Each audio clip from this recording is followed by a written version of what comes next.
저는 미주중앙일보 제2블로그에 역사수필이라는 간판으로 글을 올리고 있는 누리입니다. 역사는 시대에 따라 다른 색깔의 옷을 갈아입습니다. 그러나 몸통은 변하지 않습니다. 시대에 따라 바뀌는 정부는 정책을 수행하는 데 도움이 되는 옷을 역사라는 몸통에 갈아입힙니다. 요즘 내가 책, 미디어 그리고 인터넷을 통해서 얻은 역사에 대한 지식이 어렸을 때부터 배운 그것들과 많이 다른 이유입니다. 고구려의 영토를 회복하는 것을 국시로 삼았던 고려는 무려 80년 동안이나 원나라의 지배를 받으면서 많은 고초를 겪었습니다. 역성혁명으로 고려를 망하게 하고 조선을 건국시킨 태조 이성계는 4대 교린을 조선의 외교정책의 근간으로 삼습니다. 4대라 함은 명나라를 말하고 교린이라 함은 여진 일본 육후를 지칭합니다. 큰 나라인 명을 섬기고 명은 조선을 돌보며 작은 나라인 일본과 여진과는 강경책과 유화책을 적절히 사용하여 평화를 유지하자는 것이었습니다. 조선이 명의 보국임을 자청하고 그 대가로 통상, 외교, 국방을 명에게 맡기자는 심산이었습니다. 그러나 교린국이 강하거나 4대국이 약해질 때는 조선은 커다란 고난을 겪었습니다. 결국 4대국인 청이 약해지고 교린국인 일본이 강해지자 조선은 멸망했습니다. 나라의 안위를 외국에 의지하는 것이 얼마나 위험한 장난인가를 역사는 가르쳐주고 있습니다. 건국 이후 약 200년 동안 명나라와 주종관계를 잘 유지하여 평화로운 시대를 보냈습니다. 일본이 약하고 명이 강한 구도가 계속되었기 때문입니다. 명을 믿고 국방을 소홀히 했습니다. 일본을 통일하고 강력한 국가를 만든 도요토미 히데요시는 조선을 침략했습니다. 중국을 칠 터이니 조선은 일본에게 길을 내주어야 한다고 요구했습니다. 부산에 상륙한 일본군은 파죽지세로 북상했습니다. 훈련도 없이 농사만 짓던 농부로 구성된 조선군은 일본군의 조총소리만 들어도 도망쳤습니다. 신립장군은 이들을 싸우게 해야 했습니다. 배수진이 상책이었습니다. 병사들과 장렬하게 전사한 그가 불쌍하기만 합니다. 선조는 경복궁을 뒤로 하고 출행랑을 쳤습니다. 백성들은 완전히 무시한 채 신하와 궁녀만 데리고 말입니다. 그리고 명의 원군을 청했습니다. 평양에서 선조는 명군을 맞이합니다. 구세주가 나타난 격이었습니다. 그리고 명군 장수가 모든 작전권을 명군에게 넘기라는 요구를 이의 없이 수락합니다. 마치 한국전쟁 때 이승만이 경무대를 뒤로하고 한강다리를 건너면서 메가더에게 작전권을 주고 건너와서 다리를 파괴하는 꼬라지하고 대동소이합니다. 압록강 건너에 있는 또 하나의 교린국인 여진을 세종대왕은 사군과 육진을 설치하여 다스렸습니다. 조선과는 한동안 별일 없이 잘 지냈습니다. 임진왜란 때 조선에서 일본과 싸우는 동안 명나라는 점점 쇠약해져 갔습니다.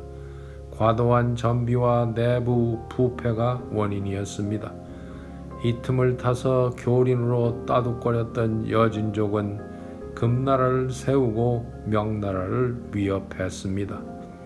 조선은 임진왜란을 겪고도 자주 국방에는 관심이 없었고 종래의 명나라만 믿는 정책을 고수했습니다. 누르와찌는 명을 치기 전에 뒷문 단속을 하기 위해서 조선을 침략했습니다.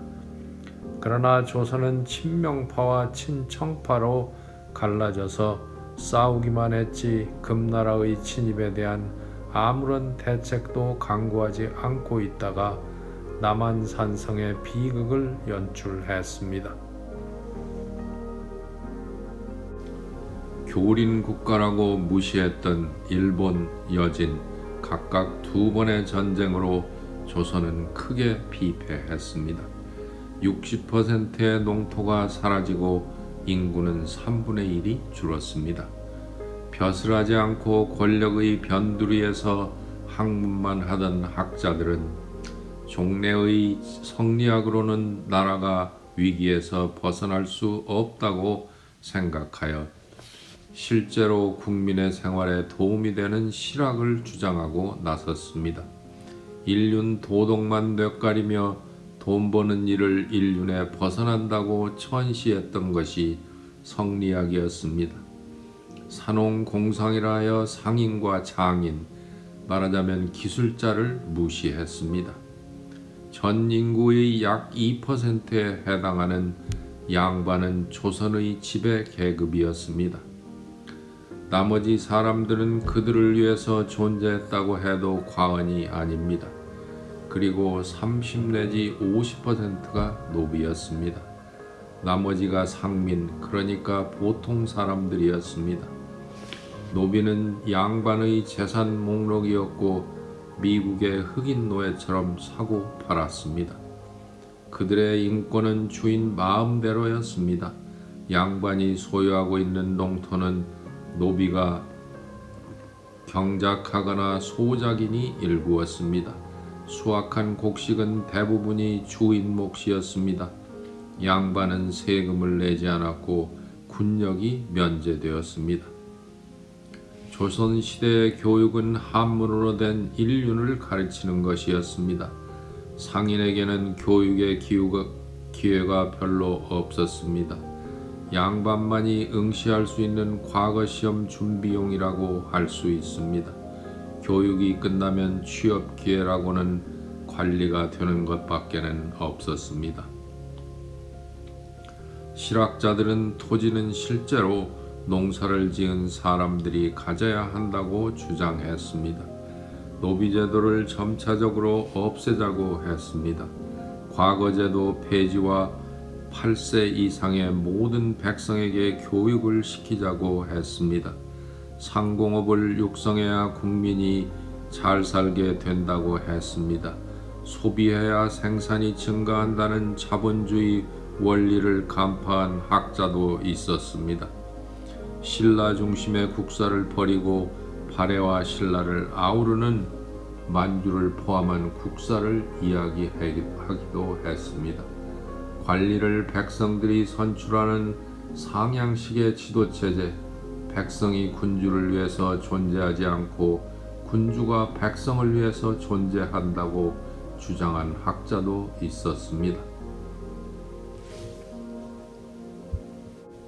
인류의 문명은 시간이 갈수록 점점 발달합니다. 전혀 교류가 없고 멀리 떨어져 있는 두 곳에서 거의 동시에 발달된 문명을 찾아볼 수가 있습니다. 조선의 실학과 유럽의 계몽사상은 거의 동시대에 나타납니다. 1670년에 유형원이 반개수록의 집필을 마쳤을 때 유럽에서는 만류 인력으로 유명한 아이작 루튼이 수학의 원리를 1686년에 출간하고 곳곳에서 모든 현상에 대한 그 이유를 알아야 된다고 과학적인 사고방식을 강조하는 강연을 시작했습니다. 조선에서 실학이 인륜만을 강조하는 그 단점을 지적했듯이 유럽에서는 그리스도 교리에 맹종하는 문제를 지적했습니다. 계몽사상은 모든 자연 현상이나 사회 질서에 그 이유를 물어서 답을 구하고자 합니다. 그로 인해서 인권, 자유, 평등 사상이 등장하고 국가 권력이 군주에서 민주로 바꾸기 시작했습니다. 자연 현상은 실험으로 증명을 해야 됐기 때문에 과학이 발달했습니다. 1776년에 제임스 와트는 증기 엔진을 실용화하여 와트 스팀 엔진을 만들어서 산업혁명이 일어나게 됩니다. 1776년에는 아담 스미스가 국부론을 출간했습니다.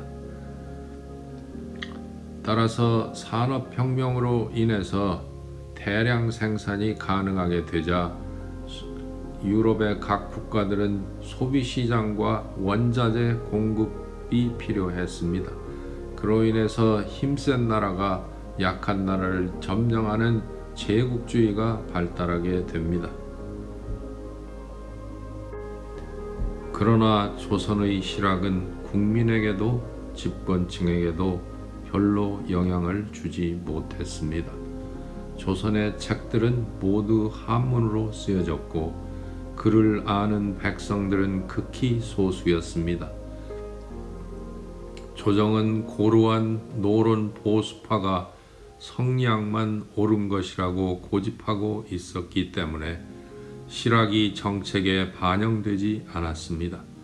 반면에 유럽은 새로운 사상이 책, 잡지, 신문에 인쇄되어 국민을 계몽시켰습니다.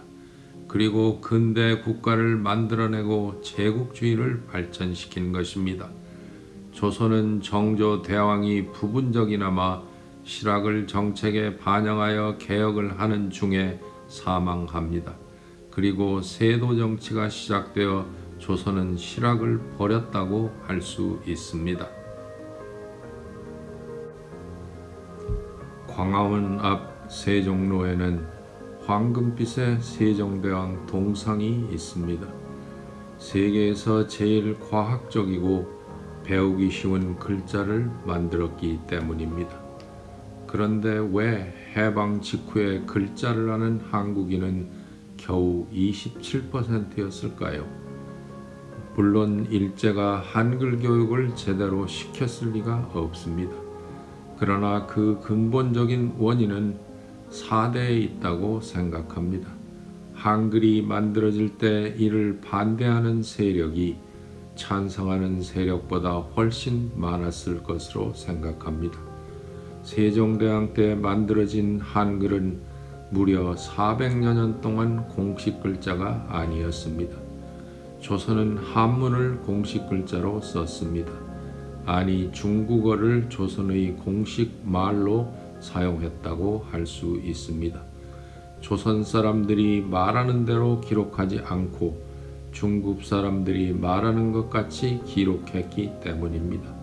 한글이 나온 후에 한문을 주로 써도 충분히 조선 사람들이 말하는 대로 쓸 수 있었을 것입니다. 그나마도 하지 않았습니다. 대한제국 선포 후에야 한글은 한국의 공식 글자가 됩니다. 한국 사람들은 금속 활자를 구텐베르그보다 먼저 만들었다고 무척 자랑스럽게 생각합니다. 한문을 금속 활자를 사용하여 프린팅하려면 나무의 글자를 파서 하는 것보다 훨씬 불편합니다. 그러나 28자만 만들면 되는 한글을 사용하면 수만 자 중에서 골라야 하는 한문보다 1000배, 만배 편리합니다. 한문 사용 때문에 금속활자는 박물관으로 사라졌습니다. 반면에 알파벳을 쓰는 서양에서는 성경을 찍어내어 종교개혁이 이루어지고 계몽시대에 출판이 발달하여 국민이 눈을 뜨게 되는 것입니다. 이렇게 실학, 한글, 금속 활자를 버린 조선은 세도 정치를 거치면서 급속히 쇠약해졌습니다. 교린 국가인 일본은 막부 시대를 마감하고 명취유신을 하여 유럽식의 근대 국가를 건설합니다. 한편 조선은 사대를 버리지 않고 청에게 외교, 통상, 안보를 의지하는 정책을 청이 거의 망할 때까지 계속했습니다. 청은 자기들이 세상에서 제일이라는 교만을 버리지 않고 서양 국가와의 통상을 거절하다가 아편전쟁을 맞이하고 급격하게 쇠락했습니다. 결국 망해가는 청에 의지한 조선도 청과 같은 운명으로 망합니다. 종래의 조선 역사 교육은 당파 싸움을 강조했습니다. 조선 사람은 단결을 못하고 서로 싸운다는 조선 사람을 비하하기 위한 교육이라고 할 수 있습니다.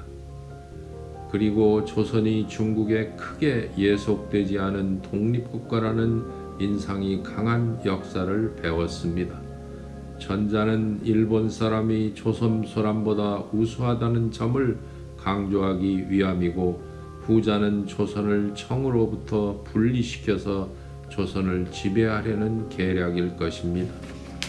한반도는 대륙 세력과 태평양 세력이 대립하는 지점에 위치합니다. 약소국이었던 한국은 항상 이들의 전쟁터였습니다.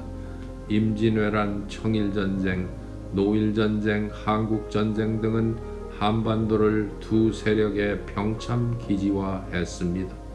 이때마다 한국인들이 겪은 고초는 이루 말할 수 없었습니다. 이 비극의 근본적인 원인은 나라의 안보를 외세에 의존하고 부국강병을 게을리했기 때문입니다.